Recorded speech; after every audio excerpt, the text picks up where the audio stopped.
Gopal mafi maral khudakta sesili aduga magi lukhumda leiriba double barrel license puduna magi swift car aduda kakhali Gopal khon khalakna mama nangmu kapagi matam natrabani ne kaida kakhalo leimahal car aduda kakhali Gopal magi gari du speed kana thorokpana kongba maya paibi sanglen yori kongba maya paibi sanglen aduda police personnel khara hanana lerami Gopal magi gari du khamlaga maya pabi sanglen adugi office tamna changlakami Gopal ibema kita nang kaisu tawdre natra ichada lakcha khudum chalamba khudima ipana lemna amda tharoi esai linthoi babung puning phathabiyo nacha lejari lo haiba maleri logi matungina makhoi badan dipisano gita atopanate ahi classmate oropane babung FIR amata police station da piraga complain tawbiyo Gopal phare jana piga tinai hairabanina babana soidina hojuma FIR ama launch tawragani Estalin thoi kitabu thimjinbiri kaplega kari kana doino thongna fo mara leireba sing nupi bu sana pakun khanba makhoi gi mathakta yade haiba khan bachume Gita leimahal Swift car adu fawba esaling thoina thinjinbiri aduga Gopalna car adu kakhatuna start tawduna police station tamna lai Gopalna thoriba Swift car adugi maningda esaling thoi amadi magi school kalunina tungna gari da inari police station yaroba matungda Gopalna women crime da FIR ama stylist amasung Roshan gi mathakta pansille adudagi Gopal magi mayumda halai Nungtil pungmai tare esailin thoi magi table leiriba filesing mathang fakatuna yengli Loisin kijaba case kaya uraga esailin thoi kai tawshige mawon khali adugi sumathakta ngasi thokiba thodo gita gi case maduda chenariba Cyrus Roshan kamdongna fakani haibasida study tawri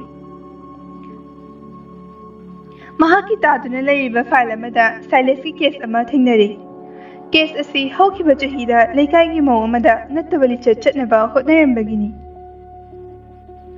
Salasi hungung aduga panglap amnana leiba yumdom pok amada Helen amadi jadumani kauba matai manaw ama nushchana na lairami Helen amadi jadumani pigli macha nupi ama fangjaki machagi ming nushina melody hana thonjai jadumani leita laye bana maram oiduna Infalda hospital ama sabagi thabak shiba yawarmi maram aduna yimda layamde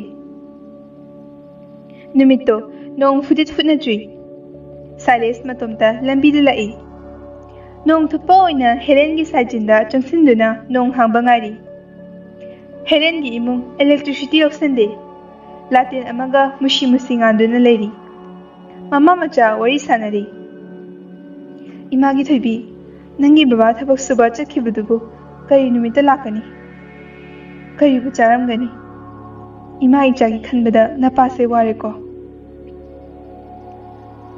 thaibi haibasi melody buni melodina ima baba na halakpada paisa su yam purakani ko aduga aigi achabo su layakani ko mama macha sanariba wari du makoktagi Silas na tari Nupidagi makureba leite haibagi khudong chaba lauduna mamang thong adu kokok thilli Helena thong adu hangdorukpada ure sakhangdaba nupa adu Helena kai tapigadaba Silas aigi ming Silas ai nong kana chubasida hakchang punama kungcho chole ingbana shilore fadi amaga fi amaga chandiduna amukta pibigera Asumna haidina moithem tawri Helen fagani ai pijage asi haidina bedroom da chanki ikan kanaduna Helen gi matungda Silas inaki Helen pakhatna Silas ai khangi nangi na puraba leite haba ꯃꯗꯨꯒꯤ ꯈꯨꯗꯣꯡꯆꯥꯕꯗꯨꯅꯤ ꯑꯩꯅ ꯉꯁꯤ ꯉꯥꯏꯔꯤꯕ ꯑꯩꯒꯤ ꯑꯔꯥꯝ ꯈꯧꯔꯥꯡꯕ ꯑꯁꯤ ꯀꯣꯛꯍꯜꯂꯨ ꯅꯪꯒꯤ ꯁꯅꯥ ꯂꯨꯄꯥ ꯁꯦꯜ ꯑꯩꯅ ꯋꯥꯠꯇꯅꯕ ꯄꯤꯒꯦ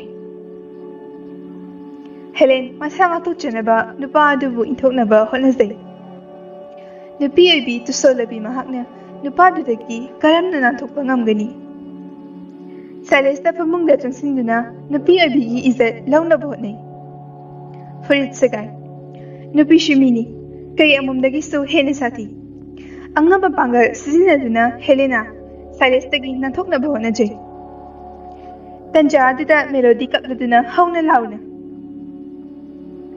ꯏꯃꯥꯕꯨ ꯀꯟꯕꯤꯌꯣ ꯏꯃꯥꯕꯨ ꯀꯟꯕꯤꯌꯣ ꯂꯝꯕꯤꯗ ꯆꯠꯂꯝꯕ ꯑꯍꯜ ꯂꯃꯟ ꯆꯪꯁꯤꯜꯂꯛꯏ ꯁꯥꯏꯂꯦꯁ ꯃꯅꯤꯡꯊꯣꯡ ꯐꯥꯎꯗꯨꯅ ꯆꯦꯟꯈꯤ ꯑꯃꯝꯕ ꯑꯣꯏꯕꯅ ꯂꯥꯛꯂꯤꯕ ꯑꯍꯜꯁꯤꯡ ꯑꯗꯨꯅ ꯐꯥꯕ ꯑꯃꯗꯤ ꯁꯛ ꯈꯪꯕ ꯉꯝꯍꯟꯈꯤꯗꯦ ꯂꯩꯀꯥꯏꯒꯤ ꯃꯕꯨꯛ ꯐꯠꯇꯕꯤ ꯏꯕꯦꯝꯃꯨ ꯀꯧꯕꯤ ꯑꯃꯗꯤ ꯂꯩꯀꯥꯏꯗꯨꯒꯤ ꯃꯩꯔꯥ ꯄꯥꯏꯕꯤ ꯈꯔ ꯍꯦꯂꯦꯟꯒꯤ ꯌꯨꯝ ꯇꯝꯅ ꯆꯪꯂꯛꯂꯝꯃꯤ ꯏꯕꯦꯝꯃꯨꯅ ꯇꯧꯉꯝꯕꯤ ꯅꯨꯄꯤ ꯅꯄꯨꯔꯣꯏꯕ ꯂꯩꯇ꯭ꯔꯤꯉꯩꯗ ꯑꯣꯛꯇꯕꯤ ꯁꯤꯂꯣꯟꯕꯤ ꯅꯪ ꯂꯩꯀꯥꯏꯁꯤꯗ ꯂꯩꯕ ꯌꯥꯔꯣꯏ ꯍꯧꯖꯤꯛꯃꯛ ꯌꯨꯝꯁꯤ ꯊꯥꯗꯣꯛꯇꯨꯅ ꯆꯠꯈꯤꯒꯗꯕꯅꯤ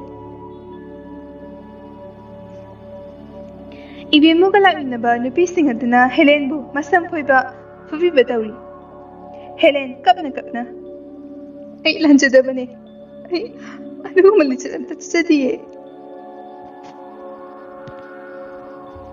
ꯂꯥꯛꯂꯤꯕ ꯅꯨꯄꯤꯁꯤꯡ ꯑꯗꯨꯗ ꯊꯣꯛꯈꯤꯕ ꯊꯧꯗꯣꯛ ꯑꯗꯨꯒꯤ ꯋꯥꯔꯤ ꯍꯦꯂꯦꯟꯅ ꯀꯞꯅ ꯀꯞꯅ ꯂꯤꯖꯩ ꯑꯗꯨꯕꯨ ꯇꯥꯕꯤꯈꯤꯗ꯭ꯔꯦ ꯍꯦꯟꯅ ꯑꯗꯨꯝ ꯆꯩ ꯊꯥꯡꯕꯤꯈꯤ ꯅꯝꯗꯨꯅ ꯃꯌꯨꯝꯗꯒꯤ ꯃꯪꯁꯝ ꯄꯥꯏꯗꯨꯅ ꯏꯟꯊꯣꯛꯄꯤꯈꯤ ꯎꯄꯥꯏ ꯂꯩꯇ꯭ꯔꯕ ꯍꯦꯂꯦꯟ ꯃꯄꯥꯝ ꯂꯝꯗꯝꯗ ꯈꯣꯡꯅ ꯑꯊꯦꯡꯕꯗ ꯑꯍꯤꯡꯗꯨꯗ ꯂꯥꯛꯂꯝꯃꯤ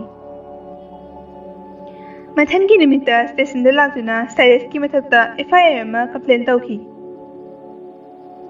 ꯃꯗꯨꯒꯤ ꯀꯦꯁꯇꯨꯅꯤ ꯑꯦꯁꯥꯏ ꯂꯤꯟꯊꯣꯏꯅ ꯌꯦꯡꯂꯝꯂꯤꯕ ꯑꯦꯁꯥꯏ ꯂꯤꯟꯊꯣꯏ ꯁꯥꯏꯂꯦꯁ ꯅꯪꯒꯤ ꯆꯦꯐꯝ ꯀꯗꯥꯏꯗ ꯂꯩꯒꯅꯤ ꯅꯨꯄꯤ ꯑꯣꯏꯕꯤ ꯀꯌꯥꯒꯤ ꯄꯨꯟꯁꯤꯕꯨ ꯁꯥꯟꯅꯄꯣꯠ ꯀꯨꯝꯈꯠꯂꯤꯕ ꯍꯩ ꯂꯩꯒꯨꯝ ꯄꯠ ꯄꯠ ꯊꯥꯗꯠꯅꯤꯡꯂꯤꯕ ꯁꯃꯥꯖꯀꯤ ꯃꯍꯩ ꯅꯪꯒꯤ ꯃꯊꯛꯇ ꯑꯩꯅ ꯄꯔꯥ ꯑꯃ ꯇꯝꯕꯤꯒꯅꯤ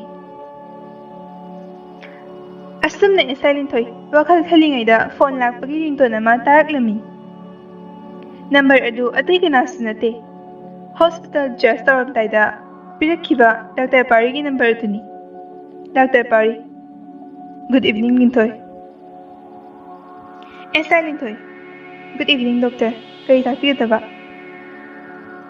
ꯗꯣꯛꯇꯔ ꯄꯥꯔꯤ ꯅꯣꯛꯂꯗꯨꯅ ꯍꯥꯏꯅꯤꯡꯕꯗꯤ ꯌꯥꯝꯃꯤ ꯑꯗꯨꯕꯨ ꯗꯥꯛꯇꯔꯅꯤꯅ ꯍꯛꯆꯥꯡ ꯉꯝꯗꯧꯔꯤ ꯍꯪꯖꯕ ꯇꯥꯔꯦꯗꯅ ꯑꯦꯁꯥꯏ ꯂꯤꯟꯊꯣꯏ ꯗꯥꯛꯇꯔꯅ ꯂꯥꯌꯦꯡꯕꯤꯗꯨꯅ ꯀꯔꯤꯁꯨ ꯊꯣꯏꯗꯣꯛꯄ ꯂꯩꯇ꯭ꯔꯦ ꯊꯦꯡꯀ꯭ꯌꯨ ꯗꯣꯛꯇꯔ ꯗꯥꯛꯇꯔ ꯄꯥꯔꯤ ꯑꯗꯣꯝꯗꯤ ꯍꯛꯆꯥꯡ ꯐꯈ꯭ꯔꯦ ꯗꯥꯛꯇꯔ ꯑꯩꯒꯤ ꯊꯃꯣꯏꯗꯤ ꯑꯃꯨꯛ ꯅꯥꯔꯦꯅꯦ ꯀꯅꯥꯅ ꯑꯃꯨꯛ ꯂꯥꯌꯦꯡꯕꯤꯒꯅꯤ ꯑꯦꯁꯥꯏ ꯂꯤꯟꯊꯣꯏ ꯈꯪꯁꯤꯟꯅꯗꯨꯅ ꯊꯃꯣꯏ ꯅꯥꯔꯦ ꯍꯥꯏꯕ ꯀꯥꯔꯗꯤꯑꯣꯂꯣꯖꯤꯒꯤ ꯗꯣꯛꯇꯔ ꯀꯟꯁꯜ ꯇꯧꯕꯤꯗꯕ꯭ꯔꯥ ꯗꯥꯛꯇꯔ ꯄꯥꯔꯤ ꯑꯩꯒꯤ ꯁꯤꯝꯇꯝ ꯑꯃꯨꯛꯇ ꯍꯥꯏꯖꯒꯦ ꯃꯁꯛ ꯃꯇꯧ ꯐꯖꯕꯤ ꯑꯩꯒꯤ ꯄꯦꯁꯦꯟ ꯑꯃ ꯏꯅꯥꯛꯇꯒꯤ ꯆꯠꯈꯤꯕ ꯅꯨꯃꯤꯠꯇꯨꯗꯒꯤ ꯇꯨꯝꯕ ꯆꯥꯕ ꯌꯥꯗꯕ ꯆꯠꯂ ꯆꯠꯅ ꯎꯕ ꯊꯃꯣꯏꯒꯤ ꯃꯤꯍꯨꯜ ꯗꯪ ꯗꯪ ꯆꯣꯡꯕ